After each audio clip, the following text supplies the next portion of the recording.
madaxweynaha dowladda federaalka Soomaaliya Xasan Sheekh Maxamuud ayaa ka hadlay weerarkii xalay lagu qaaday xarunta madaxtooyada dalka ee Villa Soomaaliya kaas oo sababay khasaare badan oo isugu jira dhimasho iyo dhaawac. Xasan Sheekh Maxamuud ayaa been abuur ku tilmaamay in laga saaray xarunta madaxtooyada xilligii lagu qaaday weerarka, waxaana intaa uu ku daray in aysan jirin awood al-shabaab ay leeyihiin oo ku khasbaysa madaxda dalka in ay meel sida madaxtooyada oo kale ka qaxaan isla markaana meel kale loo daadgureeyo. ummadda Soomaaliyeed meel kastoo ay joogaan inaan u sheego dacaayada iyo propagandada rakhiiska oo ay nimanka nabadiidka afaafinayaan oo ay leeyihiin madaxweynaha Villa Soomaaliya ka cararay, madaxweynaha Villa Soomaaliya laga bixiyay, madaxweynaha Villa Soomaaliya ka tagay.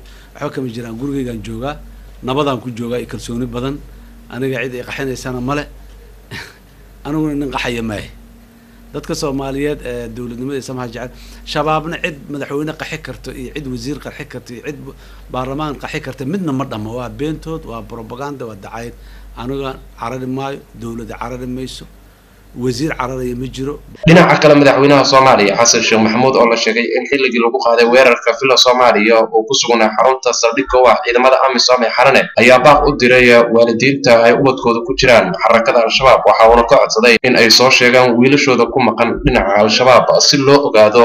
dawladani waa dhaaftay heerkii shabaab uu cabsi geli karay, heerkii shabaab uu eri karay, carari lahayd waa soo gudubtay, waa dhaaftay. shabaab dawladda Soomaaliya ee maanta jirtahay shabaab waa ka xoog badan tahay, mana eri karo. ilmo yar yar oo maskaxda laga soo qaldo maalin walba kuwa meel muxuu ahay lagu baqtisiinayo, lagu dilayo way wadi karaan. taas lafsadeedana waa muddo kooban.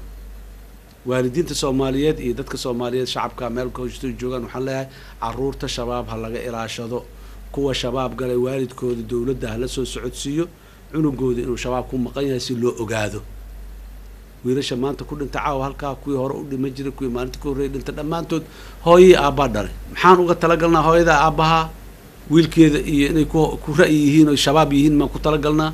wiilkii in laga xaday oo muxuu ahay caqligiisa laga gaday maan ku talagalnaa.